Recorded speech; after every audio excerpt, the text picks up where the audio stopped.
Let's go over here. 1, 2, 3, 4, 5, 6, 7, 8. Let's see. Let's connect the blue. I'm gonna go down the connector here to see which one. Oh, hello viewers. Welcome to Keats Auto and Truck Repair. Today we have a 2009 Toyota Venza with a 2.7 liter engine. The customer complaint on this vehicle is the check engine light is remaining on the dash while the engine is running. The owner of this vehicle is one of our subscribers here on our YouTube channel. His name is Charles, so Mr. Charles, thank you very much for bringing business to us. Behind the camera, we have our famous cameraman, Matt. Matt, thanks for being here. I'm gonna give you a little bit of background on this vehicle. The owner of the vehicle told me that his vehicle has over 200,000 miles. The original engine went bad. They replaced it with a used engine. After the used engine was installed, he drove the vehicle for a couple months, and then after that, the check engine light came on the dash, and this used engine had 30,000 miles when it first got installed on the vehicle.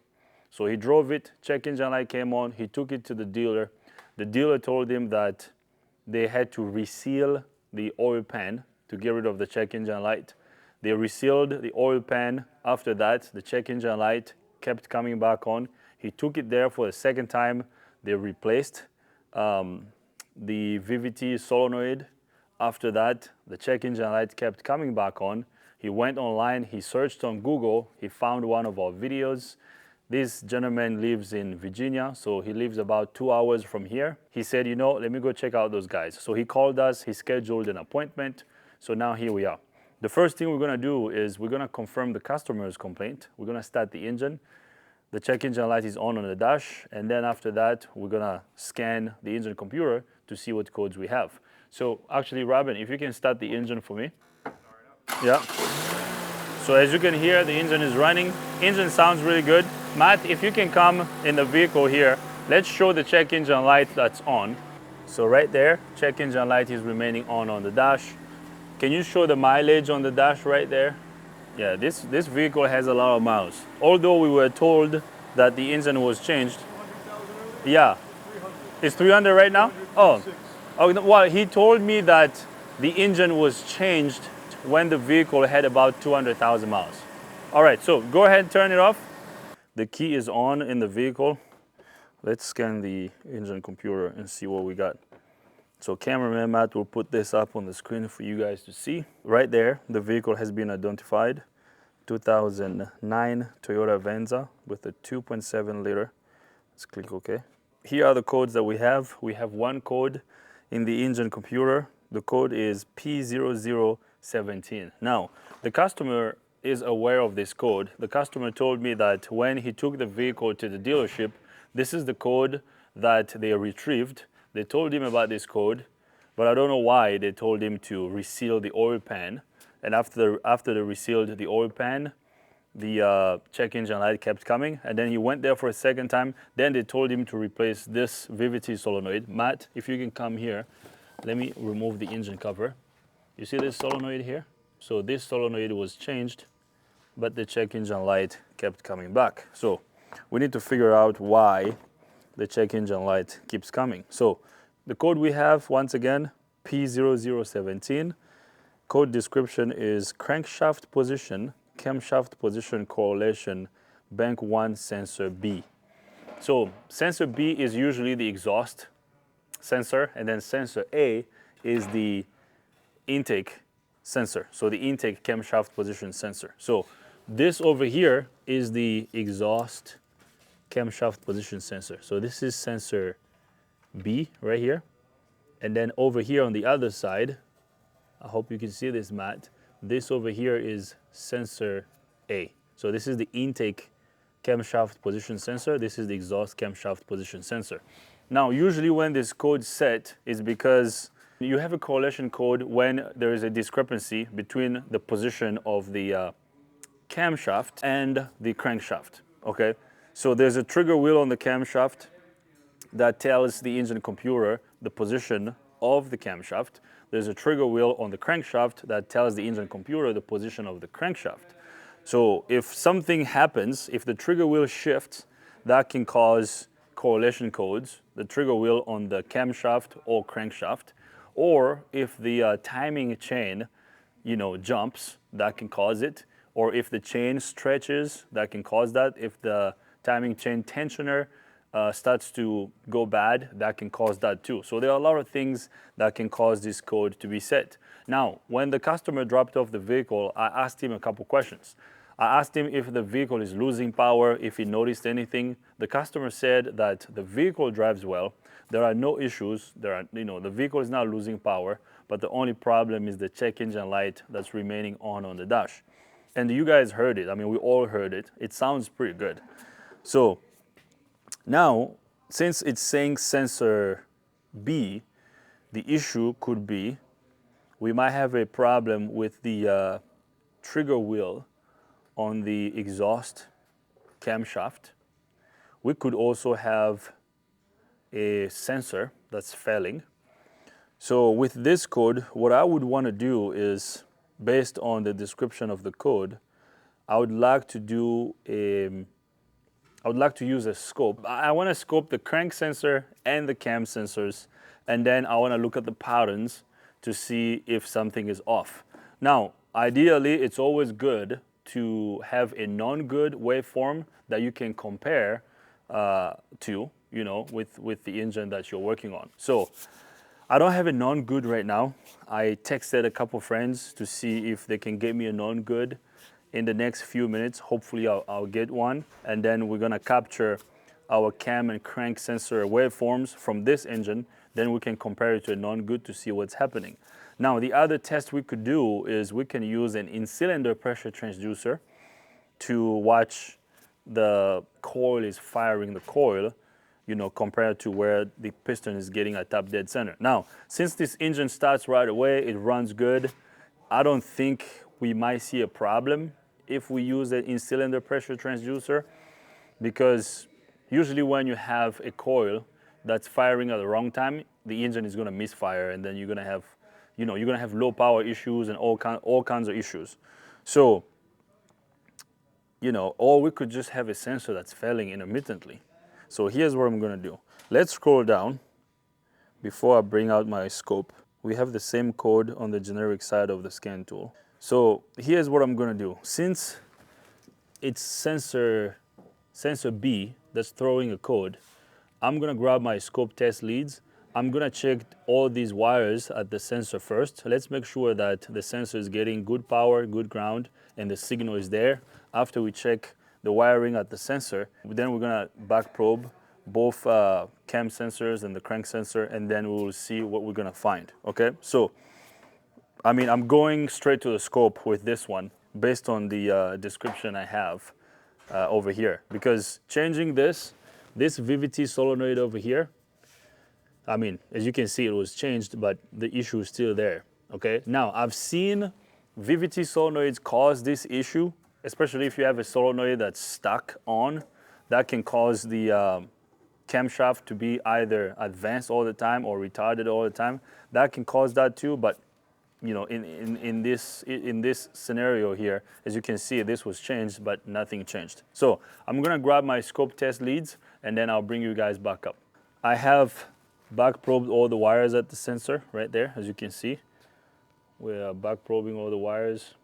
So now let's look at what we're gonna have on the lab scope screen.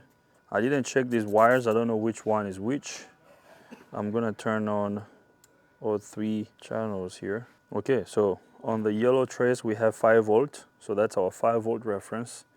And then on the green trace we have, right now the key is on, so key on, engine off. We have 5.02 on the yellow trace, and then 0.81 volt on the green trace, and then 0.02 volt on the blue trace. So blue trace is our ground, green is sensor signal, and then yellow is 5 volt reference. So now I'm gonna start the engine.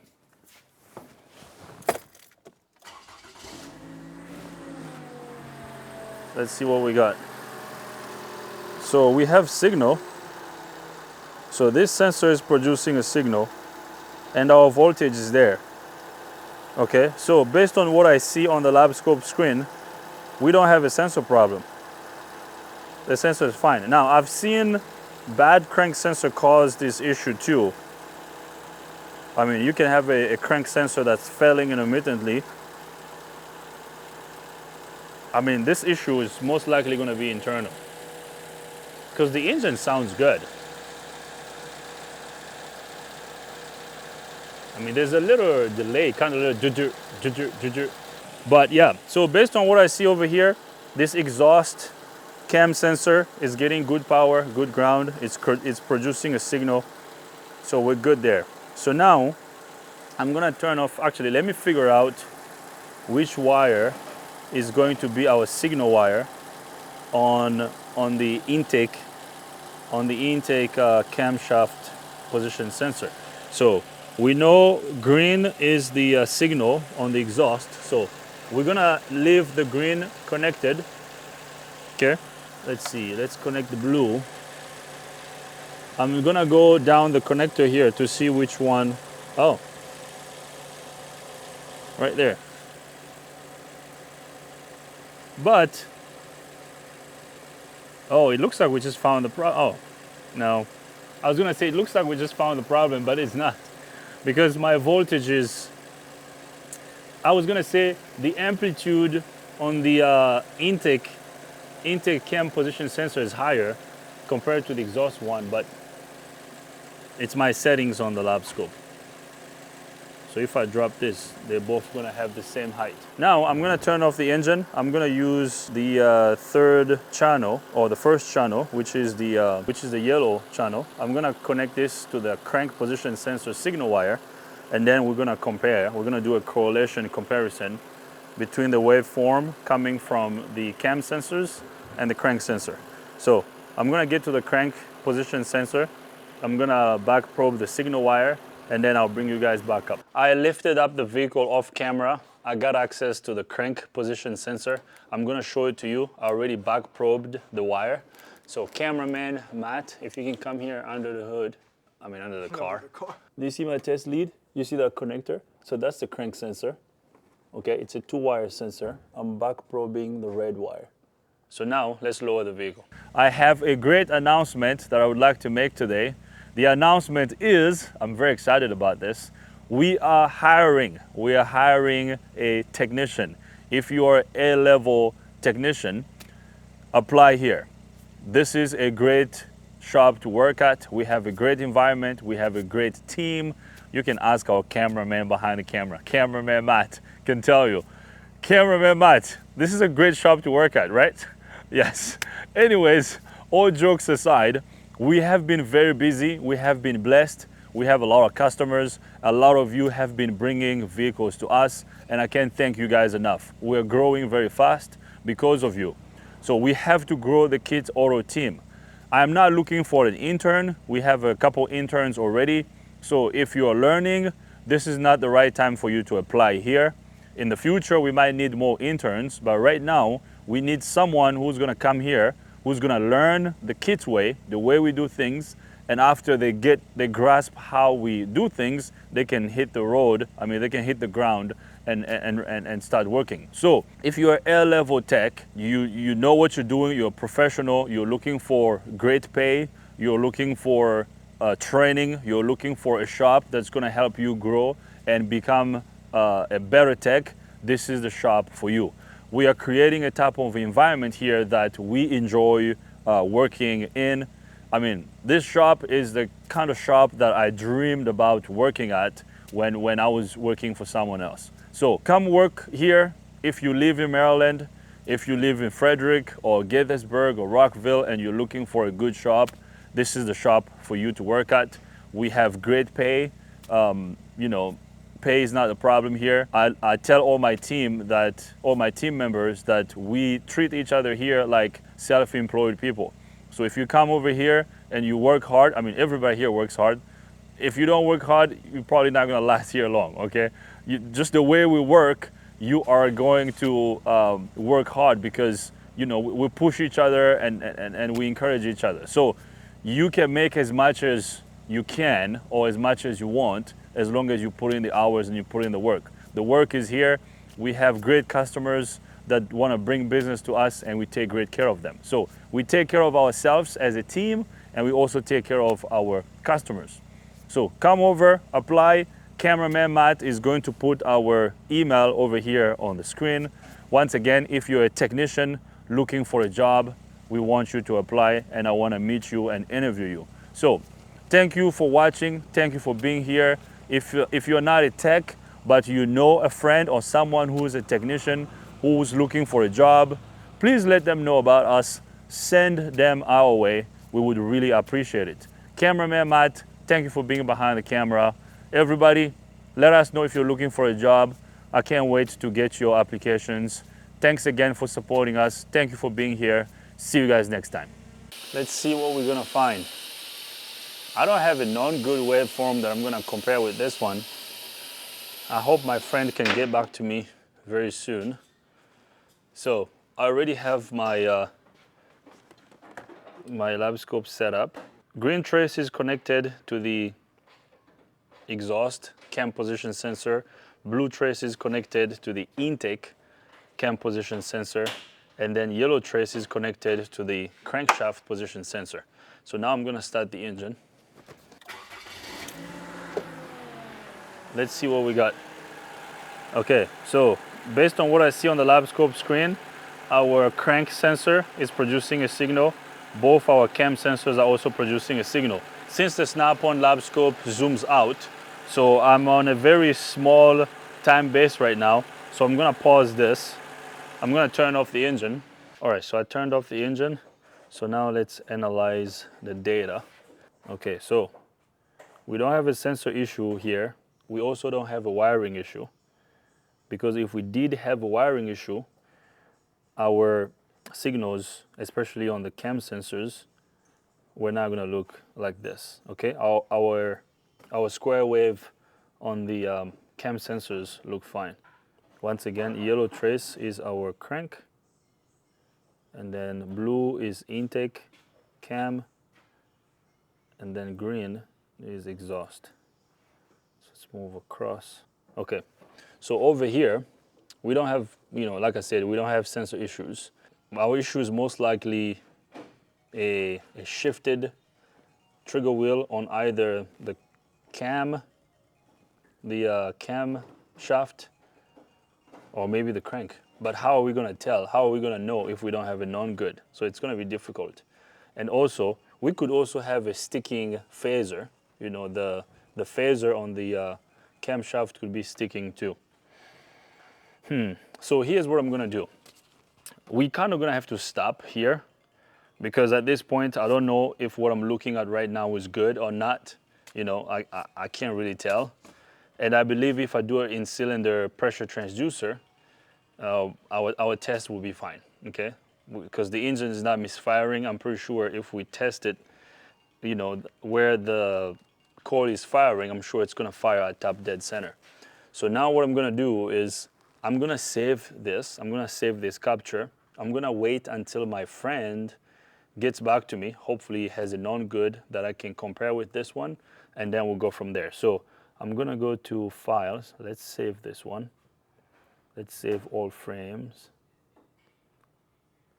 Let's write 2009 Toyota Venza. This is a 2.7 liter code. I think it's P0017 it was. P0017. And then I'm gonna write the customer's name, Mr. Charles. We don't know if this is non-good or non-bad. I guess the other thing we could do is, I don't know if we can turn on the exhaust. We can turn on the exhaust solenoid. We can move the phaser by turning on the solenoid to see if our signal is going to change on the cam sensor on the lab scope. I'm gonna write check engine light on. So I'm going to save this. So we saved this. Now let me turn the key on. Let me go to scan tool. Let's see if we have a bidirectional test. So VVT exhaust. No, it looks like we can control the exhaust here. Okay, that's pretty good. So here's what I'm gonna do. I would wanna watch the scope and the scan tool at the same time. So to do that, let's go to guided component test. Actually, let's turn the scope off first. Let's go to guided component test. Let's select any sensor here that we would like. Let's grab a crank cam sensor, view mirror. Okay, so we need to see the yellow trace. I mean, not yellow trace, green trace. Let's drop this down to 10 volt. Maybe let's put more time across the screen. That way we can see more detail when we turn on the solenoid. So basically what I'm gonna look for here is when I turn on the exhaust solenoid, I wanna see if my waveform is going to change. That would basically indicate to me that the phaser is working and the solenoid is working too. So we're gonna go to VVT exhaust control bank 1. Okay, I'm gonna turn on the engine. Let's see if we can turn this on.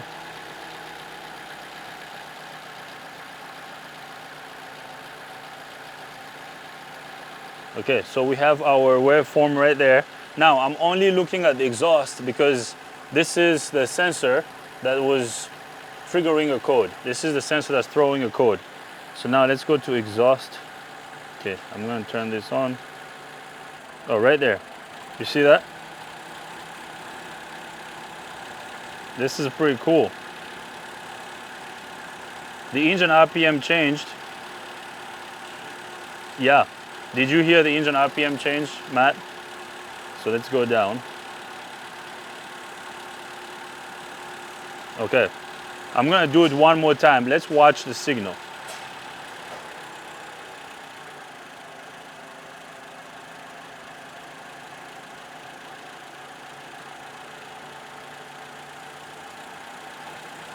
Is the signal changing? It looks like the signal is not really changing.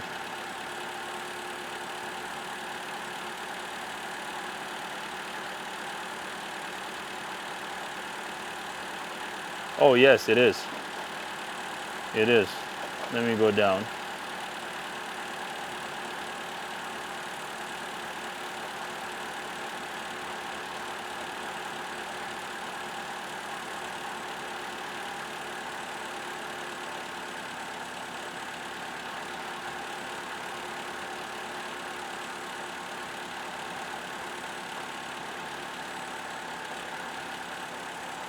So I'm down to 1% now.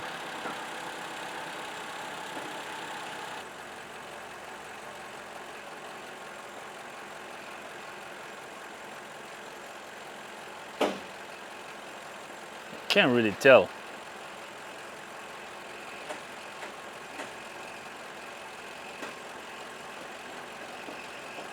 Let's go up again.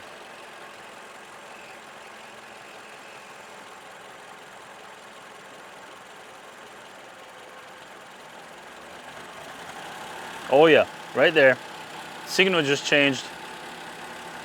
Yeah. Yeah. Signal just changed and the engine RPM got rough and I could see it on the lab scope. Okay.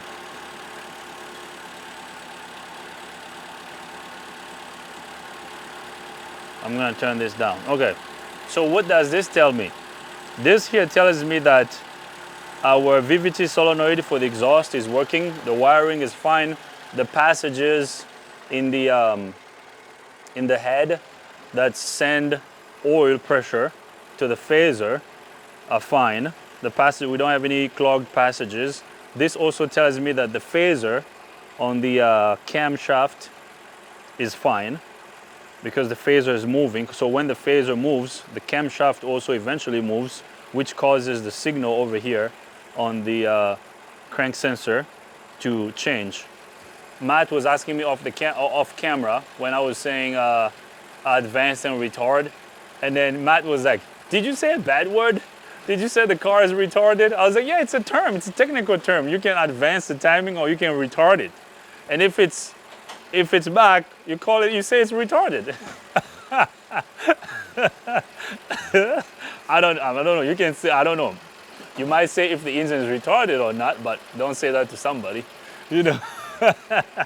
Yeah, so So what do we go from here? Let me pause this. I'm gonna turn off the engine. All right, where do we go now? Where do we go now? Where do we go now? We need a known good. Where do we go now? Yeah, we need a non-good. Yeah, so we can compare. Yeah, it's not a VVT problem, because if there was a problem in the VVT system, when I turn on the solenoid, usually if you turn on the solenoid and nothing happens, Yeah. then you could have a wiring problem or solenoid problem or oil level problem. I mean, I didn't check the oil level, but actually let me check that right now. There's all in there. But there's oil in there. Did you check it? Yeah, I did. Okay, so Robin already checked the oil. That says that it's easy leading to a mechanical issue. Yeah. So like half or two. Yeah. Off, Yeah. What I've seen already, like the wearing the on the crank. Mm-hmm. The slightly the teeth is broken, so it's slightly off timing, Mm-hmm. and it trigger off everything back. That's possible. That's possible, but I mean, I don't think it's on the crank side, because Right. if it was on the crank, it would affect both cams. Right. You know. There you go. So usually when you have, let's say, if the gear on the crank has a problem, or if it jumped, maybe it's just jumped a little bit. Right. But usually if it jumped, if it's on the crank side, it's going to affect both cams. But right now, we only have a code for the exhaust camshaft position sensor.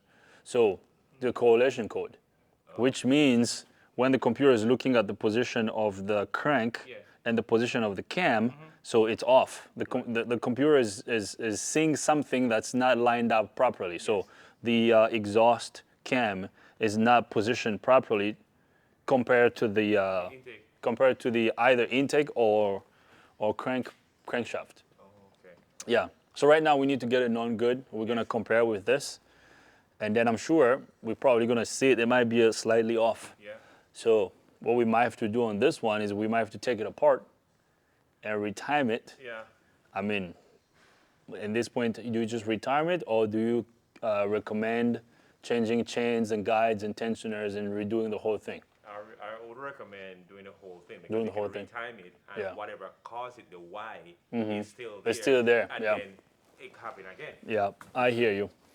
Yeah. So, all right, guys, here's what we're gonna do. I don't have a non-good. I reached out to a couple of my friends. You know, they're busy guys. I'm sure they're working right now. I'm sure they will get back to me before the end of the day. What I'm gonna, since I already saved the waveform that we captured, the cam and crank waveform that we saved from this vehicle, I have it saved over here. I'm gonna tell the customer, because customer drove all the way from Virginia. I'm gonna give him his car back. I'm gonna get a non-good. I will compare it to what I have right now, and then we'll go from there. Actually, let me double check and make sure I have that. I have that capture. Okay, so here's the capture that I just got from this vehicle. So I have it right over here. It's loading. Yeah, perfect. So I don't have to have the vehicle here with me to compare this to a non-good as soon as yeah. So I guess I should, can I edit this? I should write green is exhaust and then blue is intake.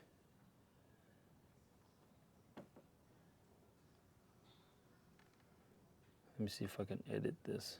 Okay, nice. So I got these guys here. So now I know. I have my waveform saved in my scan tool. So once I get a non-good, I can compare it to this. And then based on the comparison, I think I'm starting to lead toward, I'm starting to lean towards, I don't know. I think I might be feeling sick. I'm feeling a little, yeah, I gotta take some Tylenol or something. I don't know. Yeah. I'm not, I don't know. I think I'm gonna get sick. Yeah. Thank you. You're welcome. I'm gonna have to take some Tylenol or something. Yeah, I'm not feeling well. Anyways, so I'm leaning towards probably redoing the timing. Yeah. But before I confirm that, I want to get a non-good that I'm gonna compare with this, and then we can make a decision after that. The worst case scenario, would it be like a broken cam? No, I don't think so. Okay. A broken cam would cause the engine to run really worse. Right. Yeah, I don't think broken cam.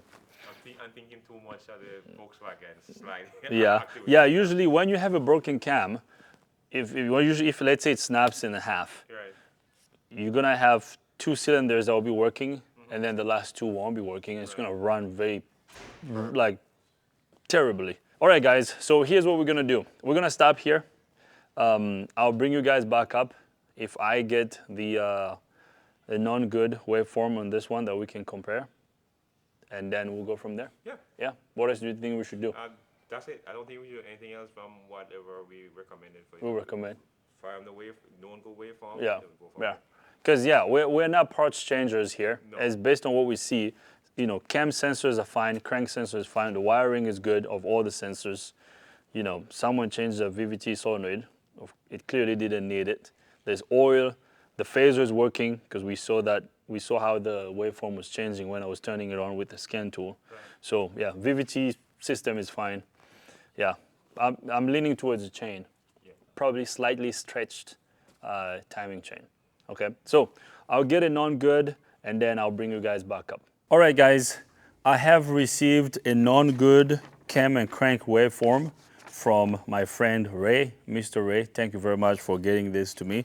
So this is a non-good cam and crankshaft correlation waveform for a Toyota Venza with a 2.7 liter.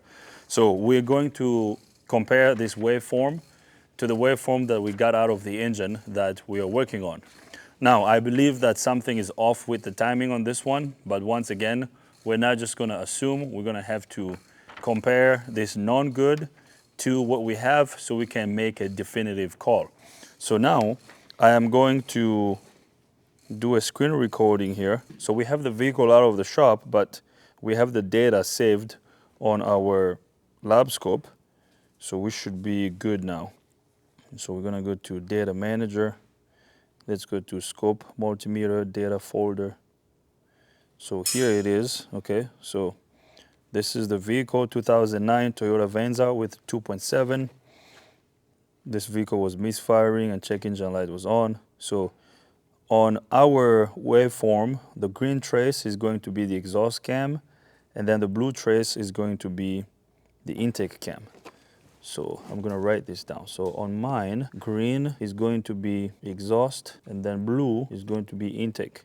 Now on the non-good that we got, green, over here, green is exhaust, and then red is intake.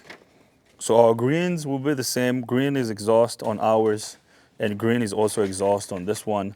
And then ours, the intake is blue, but on this one, the intake is red. So let's bring it up. I'm gonna zoom in.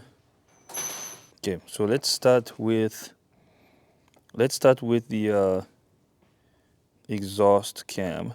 No, on the non-good. So Matt, you might want to come close to this one. So red is the intake, okay. But on ours, the intake is blue. So I'm gonna turn off the green one first.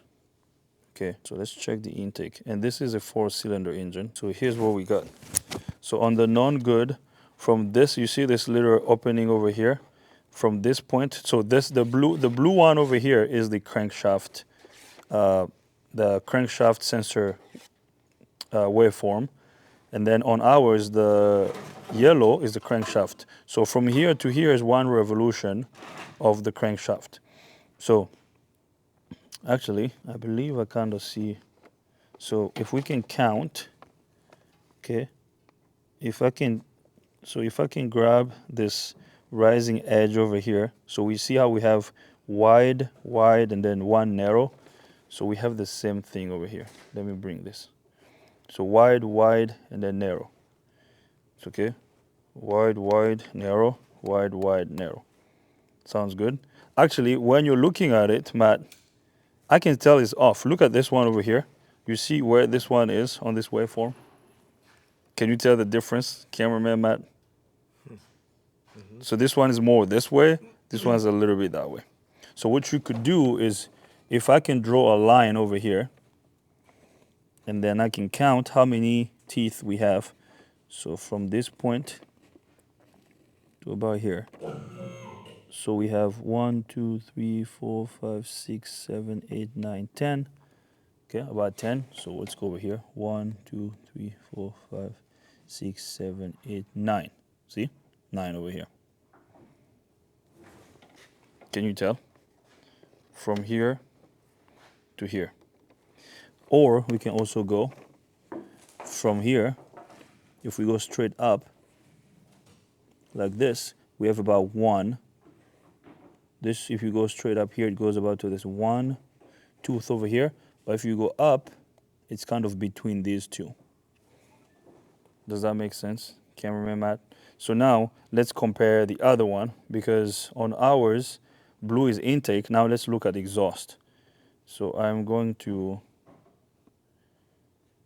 let me turn the blue off. Let's turn the green.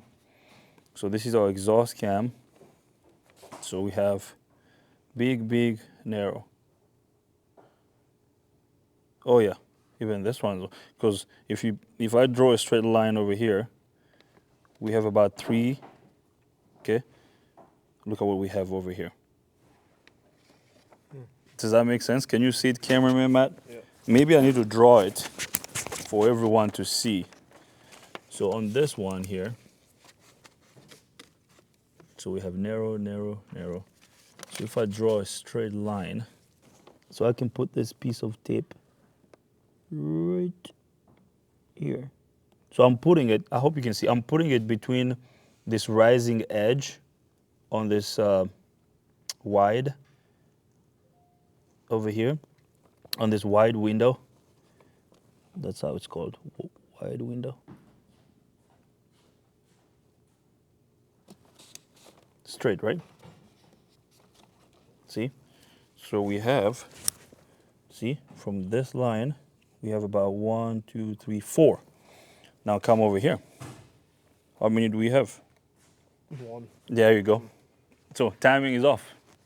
That's how you know exactly that your timing is off. Robin, come check this out. Pretty sweet, right? So based on what we have over here, I can confidently say that, yeah, that vehicle needs a timing chain. Yeah, so right here. This is what we saved from the Venza we were working on. Oh, okay. The green trace is my exhaust, right? Okay. Yeah, green trace is my exhaust cam sensor waveform. Of course, yellow one is crankshaft, but this is the non-good. Okay, ignore the red one, okay, because red one is intake. We're not comparing the red one right now. All right. We're comparing the green. So we have wide, wide, and then narrow, okay, which we have over here. Wide, wide, narrow, okay. So if you count from this rising edge over here, let me remove this so you can see. Okay, so see this wide one is this one. Okay. This one is that guy. Okay. This is that, and then it repeats itself. Okay. Okay, so if I go a straight line from this rising edge all the way up here, we should have the same number of teeth on this side as this over here. Do you see the difference? Yeah, because this is right here. Yeah, this is more on the left, Right. and this one's more on the right. On the right. Does that make sense? And then Matt just came up with a genius idea. I didn't know Matt had some good ideas. He does. So he was like, put a little tape over here, straight. Okay. See that? So how many do we have? 1, 2, 3, 4. About 4. But how many do we have over here? 1. There you go. So it's off. I hope that's pretty clear on camera. Matt, was that good? Yeah? Yeah. So you don't have to be good at sensors. Like, you can just compare. Right. You know, they say comparison is a thief of joy, but sometimes comparing is good. Yes. So in this case, we are comparing a non-good cam and crank waveform, you know, to a non-bad. This is bad. That's bad. So to fix this, we're gonna have to tear down the front of the engine, timing covers coming off, Oh, yeah. you know, chains, phasers, you know, all the 9 yards. Yeah, I love that. Yeah, and then on this one, you gotta check we have to make sure where, we have to check and see where the trigger wheel is. Because if it's on the cam, we have to check that, because sometimes the trigger wheel can shift. I don't know if that's what's happening here, but we have to check that once we get everything out. Got it. Got Yeah. it. Pretty cool, right, Matt? Yes. Yeah? Yeah. So that's it. Now I feel comfortable telling the customer that the timing chain needs to come off. We have to retime this engine. We have to change the chains. And yeah, this is why, because the customer came from Virginia. I think this car was at 2 or 3 different shops. They changed the cam sensors and crank sensors. So a couple components were changed, but the same code kept coming back. So yeah, timing is off. Yep. It's not really off by a lot, No. you know, because it wasn't making noise. No. It's not, no tapping noise, nothing crazy. But the only concern was the check engine light that kept coming back. Right. So it's got to come out. Yeah, that's it, guys. I don't know what else to tell you. This is bad. We got a non-good one. Mr. Ray, I would like to thank you. Thank you for getting me a non-good. Ray actually helps me out a lot. He gets me non-good waveforms all the time. So Ray, I appreciate you. Once again, you saved the day here at Key Tour and Truck Repair. So Robin, thank you. Cameraman Matt, thanks for being here. I'm gonna talk to the customer. I'll give you guys an update on what the customer decides. Hopefully we get the job. Hopefully we're gonna do this. But if we don't get the job, we're gonna move on to the next vehicle. So I'm gonna talk to the customer and then I'll be right back. I wanna give you an update on the Toyota Venza that we were working on. I told the customer what we found. I showed the customer the discrepancy in the waveform patterns. I showed him a non-good and what we got out of his vehicle. So we told him to fix this, we're gonna have to remove the timing cover and change the chains, the sprockets, the tensioners. So we have to replace everything. The guides, we have to retime the engine. And then after that, this will be fixed. So the customer told me that he's not ready to do it right now. He's not gonna do it. So we didn't get the job. We told the customer what the issue is. He picked up his vehicle. So we're gonna move on to the next vehicle. So I wanted to let you guys know what the customer decided. He said, you know, at that point, he's looking at whether he's just gonna get rid of the car or get another car. Anyways, I wanted to let you know, thank you for being here. We didn't get the job. Let's move on. Cameraman Matt, thanks for being here. See you guys next time.